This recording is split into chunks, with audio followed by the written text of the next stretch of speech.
Okay, here we are with Lesson 14, Solving Inequalities.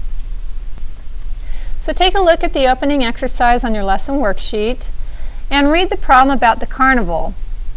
Once you've done that, here are some things to think about before solving. Alright, so now that you've read the problem about the carnival, what would the profit be if 10 people rode the roller coaster? Well, you should have 6 times 10 minus 200 minus 65 equals negative 205. What does the answer mean within the context of the problem? Well, that there is not a profit. The owner lost $205. So what would the profit be if 50 people rode the roller coaster? Well, again, you would have 6 times 50 minus 200 minus 65 equals $35. So what would the profit be if 200 people rode the roller coaster? That would be 6 times 200 minus 200 minus 65 equals $935. So recall that profit is the revenue, or money received, less the expenses, or the money spent. So attempt to solve the problem. Continue the video to check your answers. Alright, you should have attempted to solve the problem. And this is what it should look like using our steps.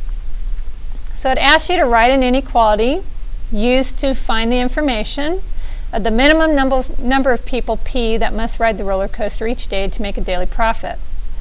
So just like we did in our things to think about, 6 times the number of people minus 200 minus 65 has to be greater than or equal to $1,000.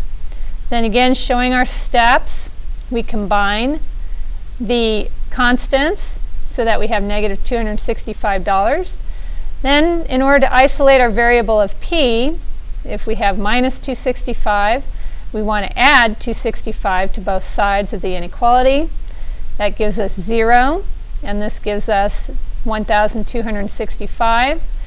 And then because we have 6 times P, in order to get 1 P, so that we know how many people there are, we multiply by the reciprocal of 6, which is 1/6.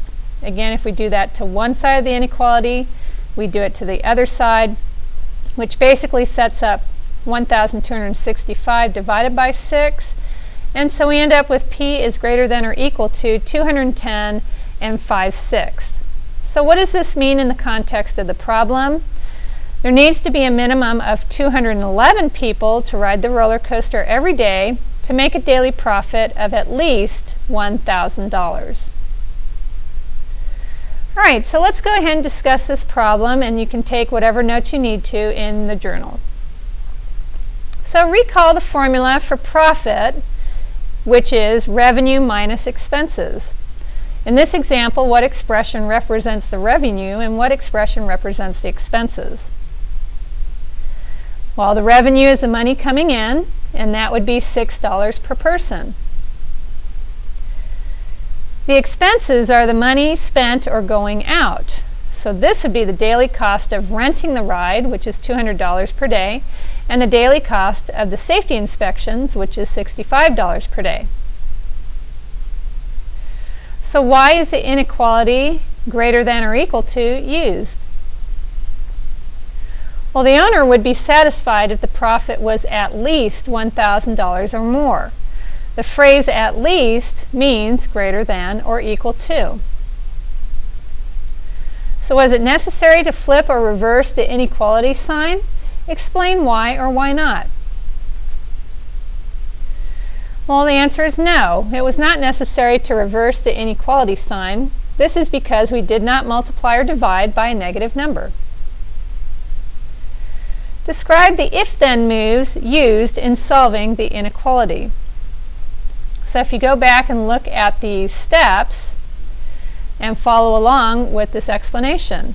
So after combining like terms, 265 was added to both sides. Adding a number to both sides of the inequality does not change the solution of the inequality. Lastly, 1/6 was multiplied to both sides to isolate the variable. So why is the answer 211 people versus 210 people? Well, the answer has to be greater than or equal to 210 and 5/6 people.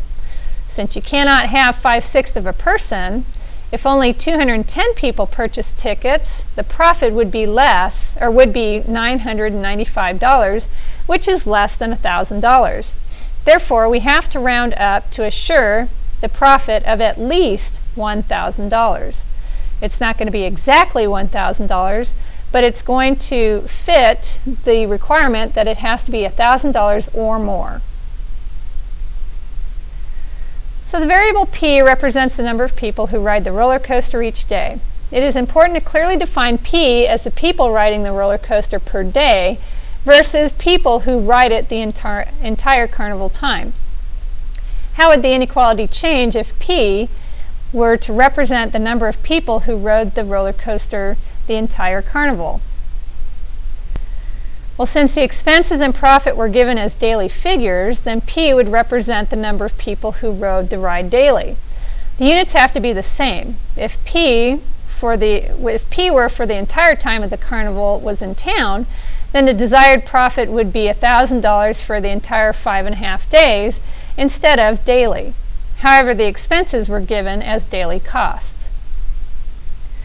So therefore, to determine the number of tickets that need to be sold to achieve a profit of at least $1,000 for the entire time of the carnival is in town, we need to calculate the total expense by multiplying the daily expenses by 5.5.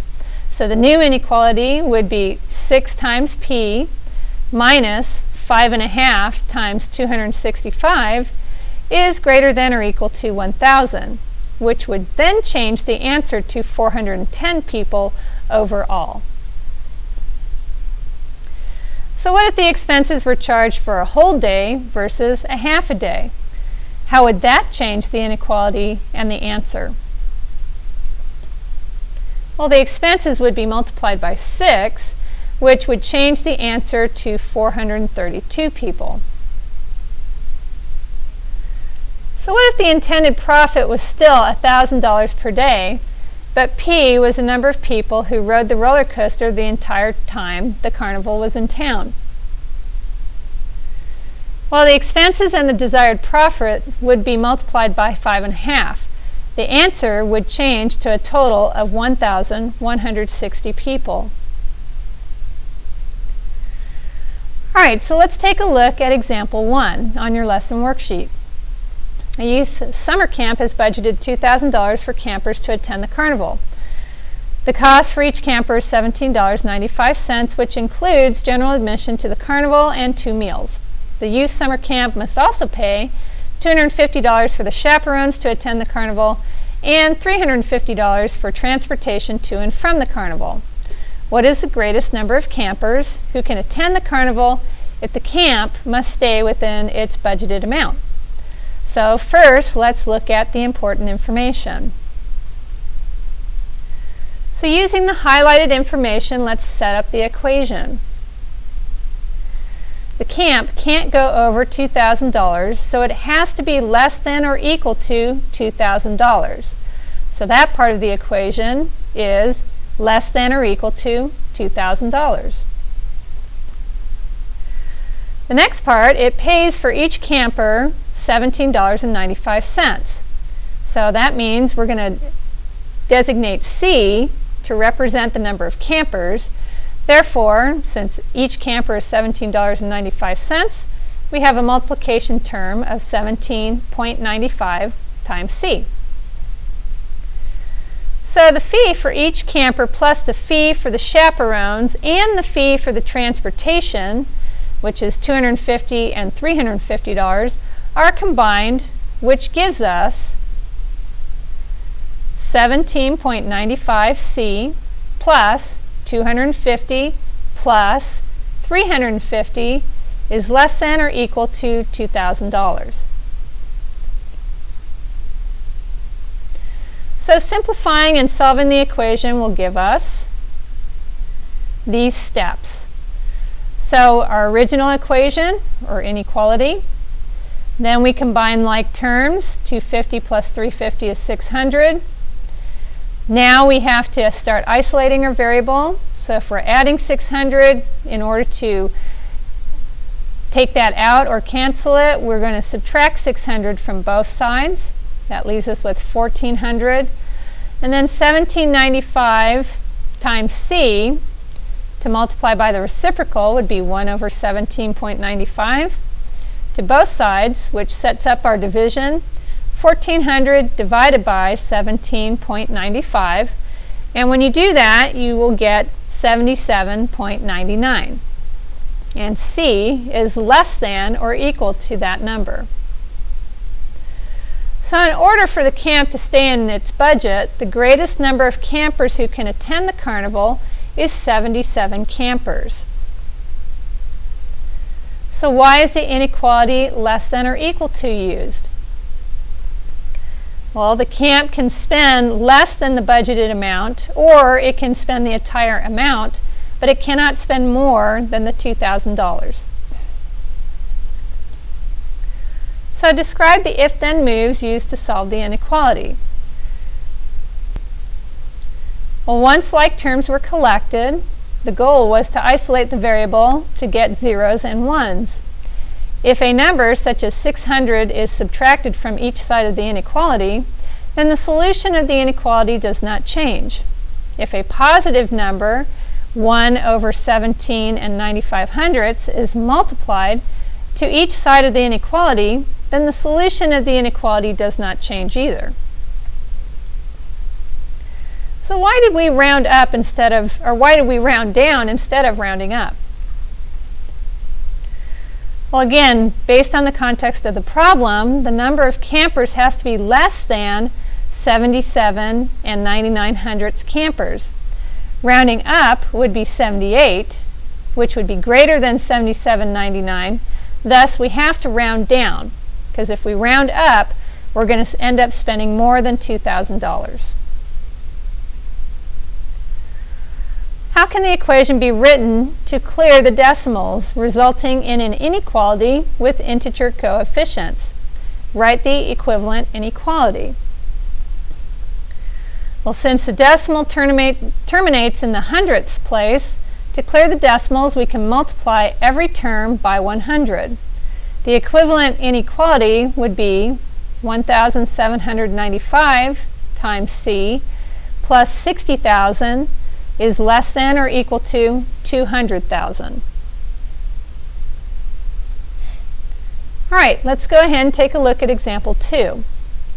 The carnival owner pays the owner of an exotic animal exhibit $650 for the entire time the exhibit is displayed. The owner of the exhibit has no other expenses except for a daily insurance cost. If the owner of the animal exhibit wants to make more than $500 in profits for the 5.5 days, what is the greatest daily insurance rate he can afford to pay? All right, so again, let's take a look at what is our important information. To set up our equation or inequality, more than $500 would be represented as greater than $500.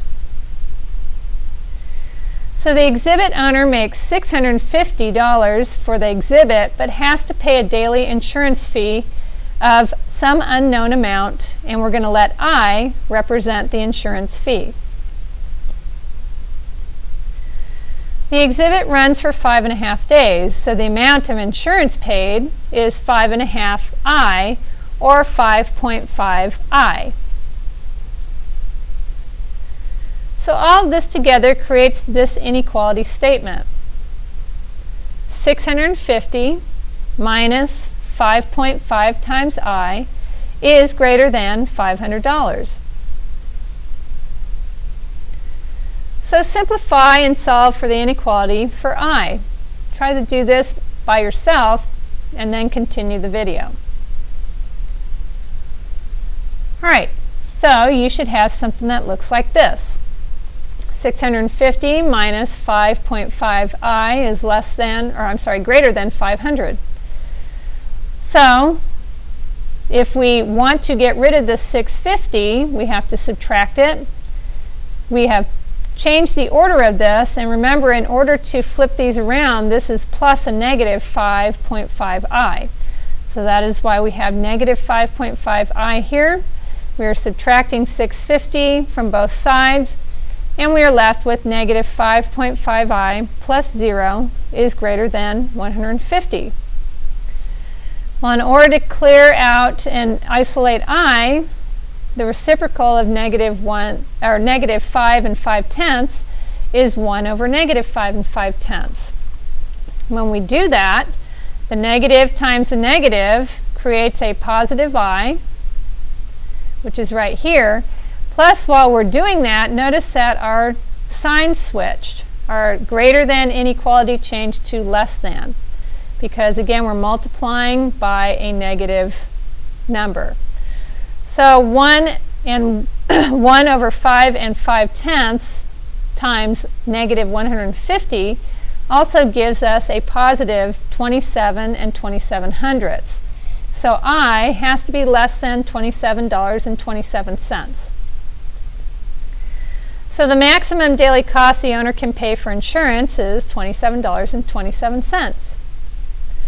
Since the desired profit was greater than $500, the inequality used was greater than. Why then is the answer I is less than 27 and 27/100? Well, again, when solving the inequality, we multiplied both sides by a negative number. When you multiply or divide by a negative number, the inequality is not preserved, and so therefore the sign is reversed. So why was the answer rounded to 2 decimal places?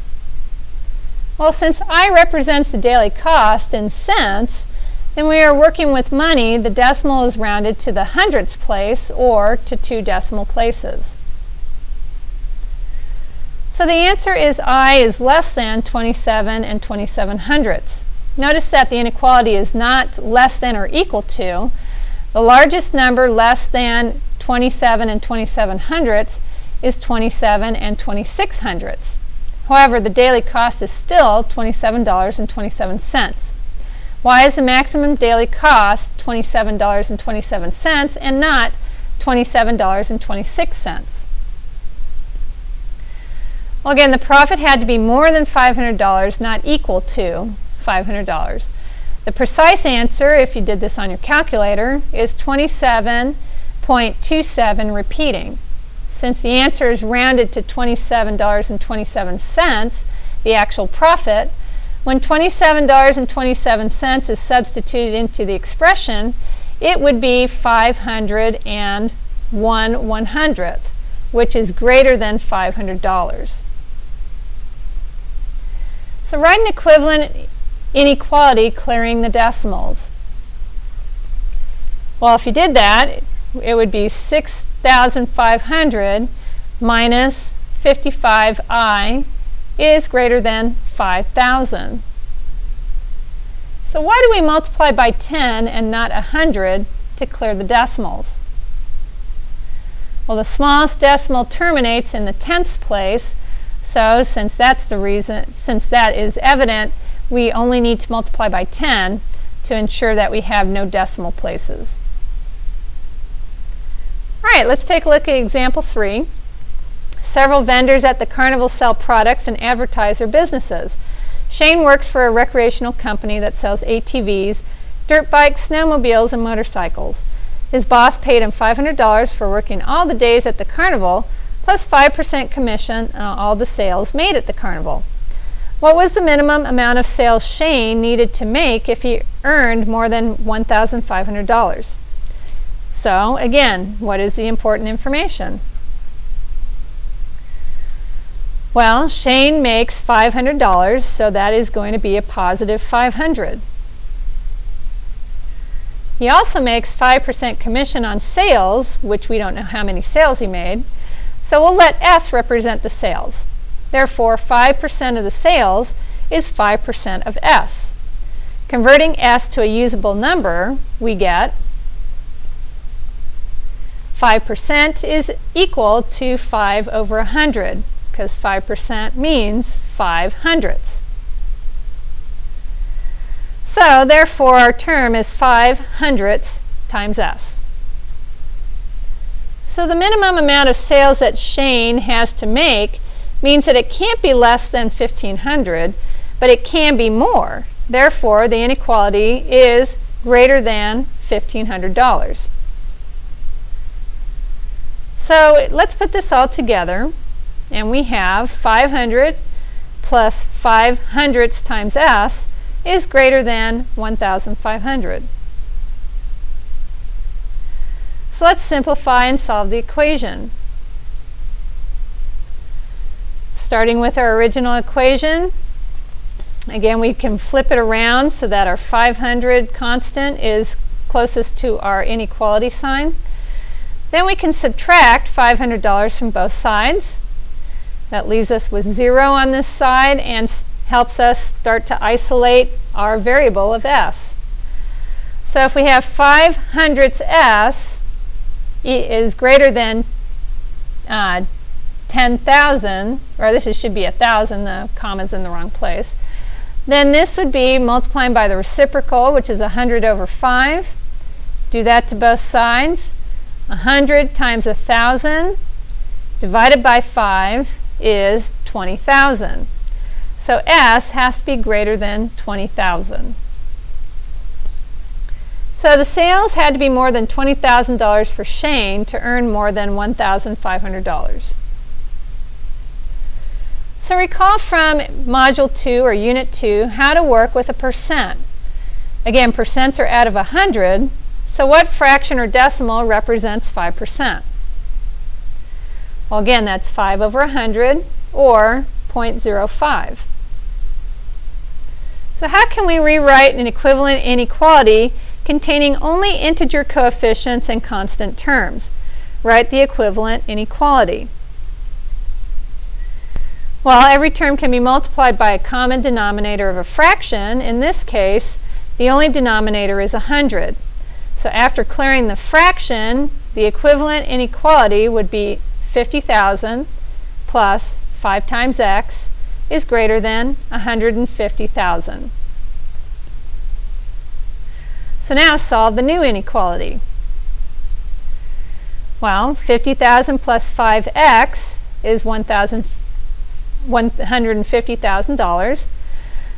Go ahead and flip it around and subtract 50,000 from both sides.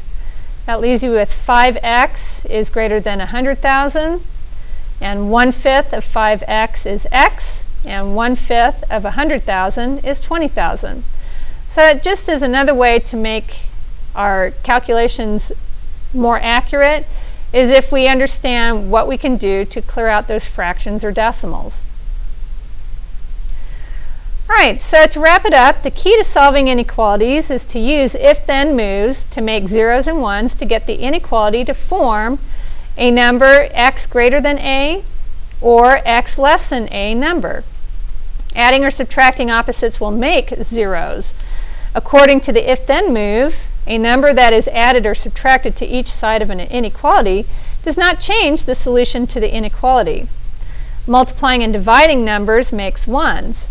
A positive number that is multiplied or divided to each side of an inequality does not change the solution of the inequality. However, multiplying or dividing each side of an inequality by a negative number does reverse the inequality sign. So don't forget that. And given inequalities containing decimals, equivalent inequalities can be created which have only integer coefficients and constant terms by repeatedly multiplying every term by 10 until all the coefficients and constant terms are integers. Remember, integers are just whole numbers and their opposites. All right, we'll see in, we're not done yet. Given inequalities containing fractions, equivalent inequalities can be created which have only integer coefficients and constant terms by multiplying every term by the least common multiple of the values in the denominators. All right, now we'll see you in class.